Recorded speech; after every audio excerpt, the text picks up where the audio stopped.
Okay, thank you. Well, let's get started.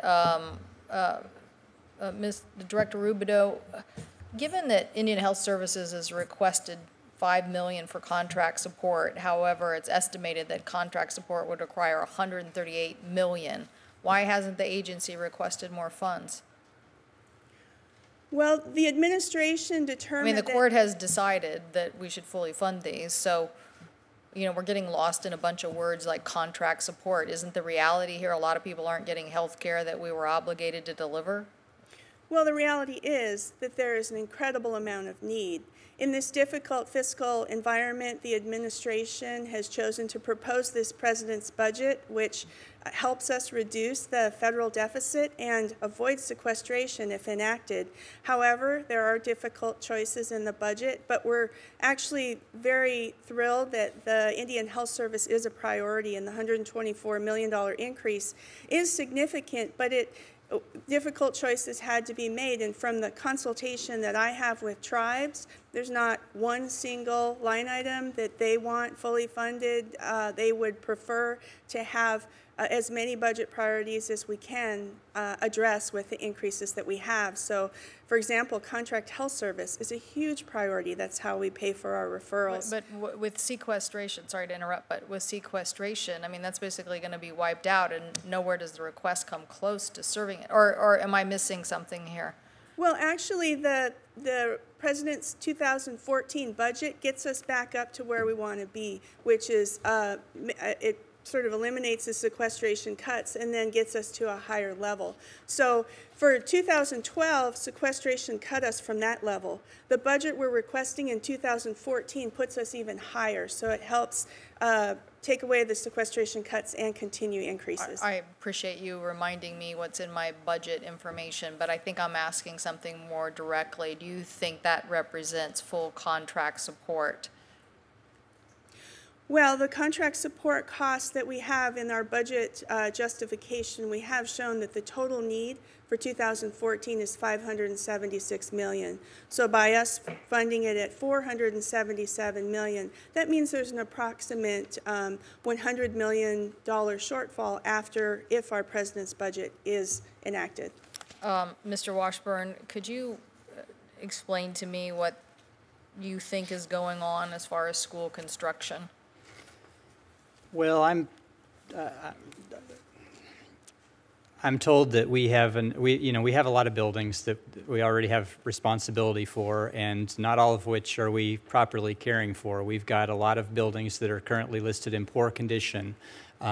We have improved over the years. We've, in the last 10 years or so, the department has been able to improve a lot of these buildings. So the number in poor conditions has fallen dramatically. But the general sense is, I think, that we shouldn't be building more buildings if we can't take care of the ones we already have.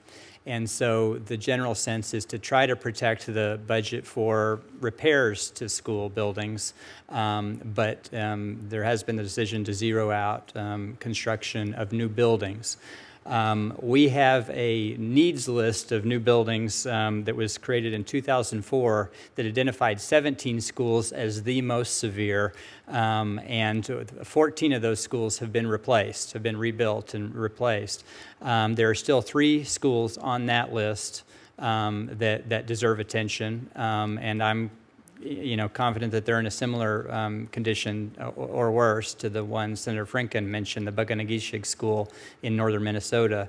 And we are not going to be making progress on that issue this year if this budget is passed. But it is something that we care about, and we'll be talking about a lot as we formulate our 2015 budget request. So none of those schools that are on the list that are your top priorities will get funded this year? And where is the school that Senator Franken is referring to? Where is it on the list? Well, the list that we have a list of 17 schools, which we've completed 14 of those. Those were the 17 most serious schools, and this list was created in 2004, so almost 10 years ago. Over 10 years, we've taken 14 of these most serious schools off that list by improving them, or actually rebuilding them. There are still these 3 schools left. 2 of them are in Arizona and 1 is in Maine that are on that priority list of taking care of those. We have just had... But you haven't requested any funds, right, for an increase in repairing either, right? Is that... That's correct. So how would you fix anything? Well, I will tell you that we do spend tens of millions of dollars each year, trying to keep all the schools going,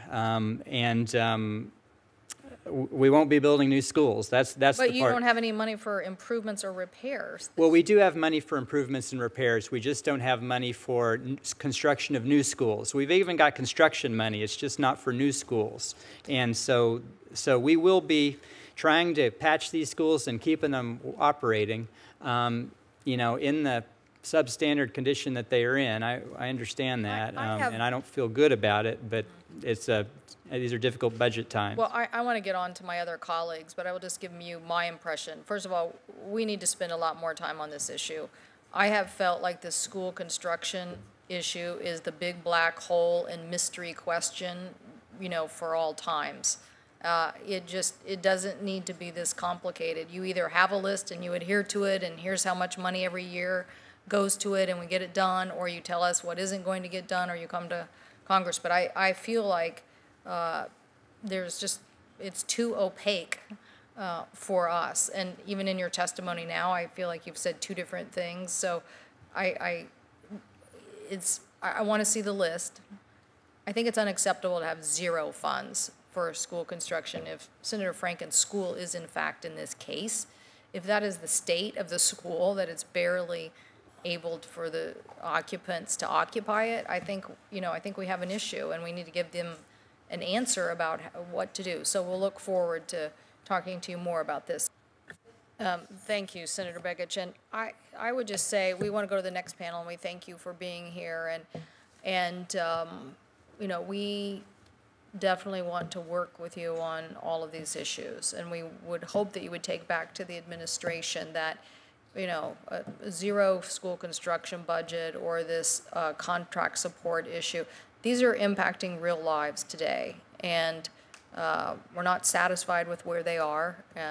We appreciate other things about the budget, but we have to be tough because these are people that we represent. And without services, the health of these individuals or the education opportunities are curtailed. So we want to get to the bottom of this. So thank you so much for being here to present the President's budget. Thank you. So we're going to call up the next panel, if we could. The Honorable Jefferson Keel, President of the National Congress of American Indians.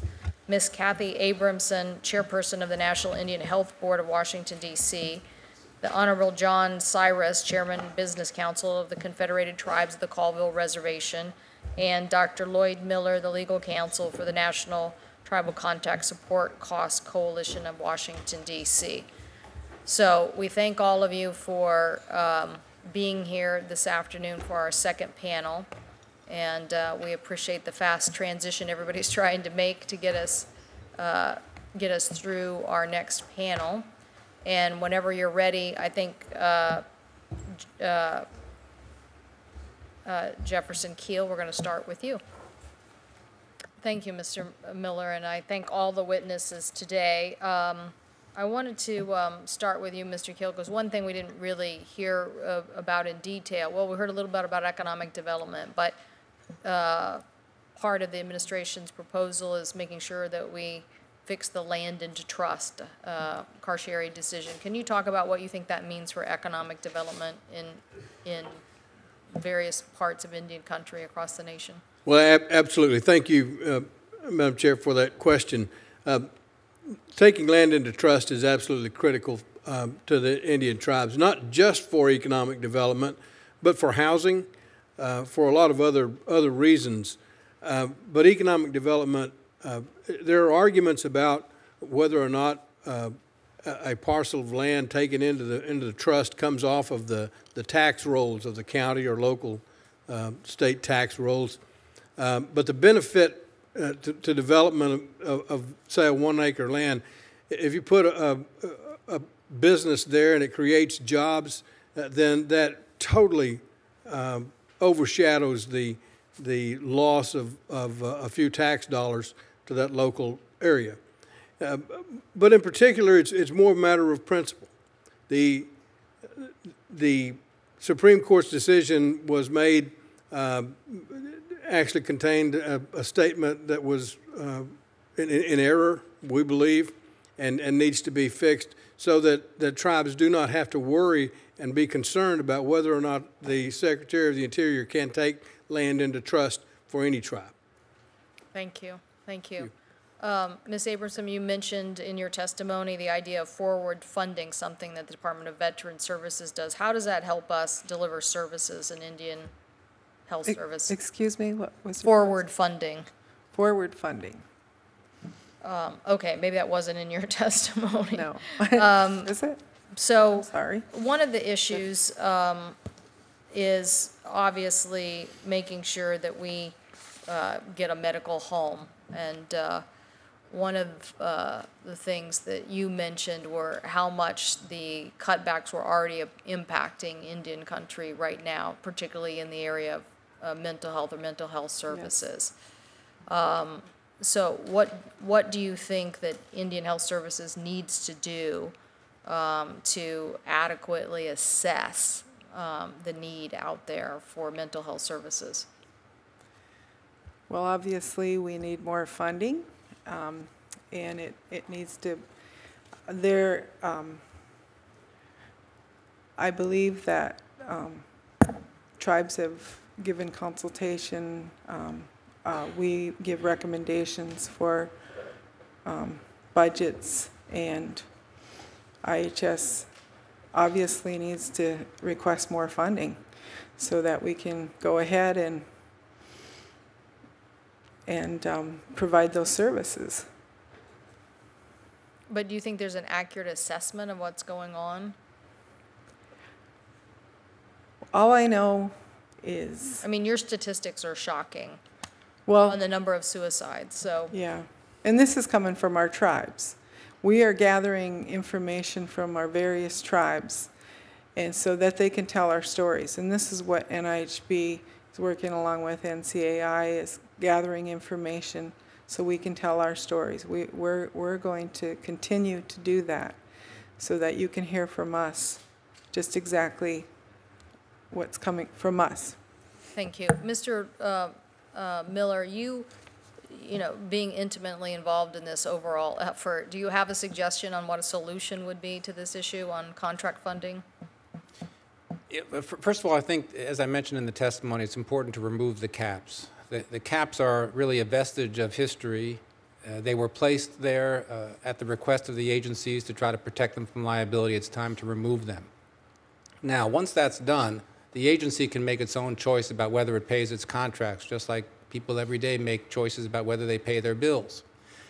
If the agency doesn't pay its contracts, the remedy that this committee provided in Section 110 of the Act needs to stay in place. There needs to be a remedy for those tribes who suffer severe enough impacts due to underpayments that they are persuaded to file an action against the United States in a court of law. That's how we deal with contractors. I do think in the long term there needs to be a planning process. We cannot have a situation where the contract support cost budget within the Indian Health Service is anywhere between $100 and $160 million, depending on whose math you use, whether it's on the sequester, the 2012 level, whether it's the 2014 level or the sequester. I've heard a lot of numbers today, and all three numbers can be explained. It's madness.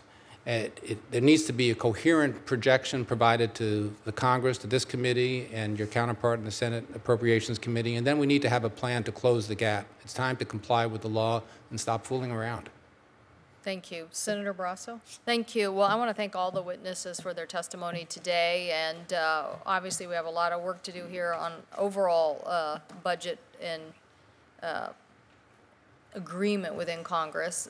Certainly, from this member's perspective, don't want to see the continuation of sequestration, but a more strategic approach. So, Mr. Cyrus, very much appreciate you had the Northwest perspective today of saying, let's make sure that we're getting the efficiencies out of this program and coordinate and consolidate where possible as a way to save. So, very much appreciate that. But for Indian country, we definitely want to get these issues addressed, and And Mr. Miller, I think you said it best. This shouldn't be about everybody having a different number or proposal. We should all look at the same impact and make sure that we're describing the same impact. And I think that that would be certainly helpful for members, you know, to understand exactly how these proposals work. And we had the same situation with housing where I felt like we had one, you know, witness and testimony about how there are all these great programs, and then you know the fate that in Indian country it is not that way. So I feel like the same thing on school construction. So if we can get some common ground on data, we might actually get some common ground on solutions. So anyway, we're adjourned. Thank you all. Thank you.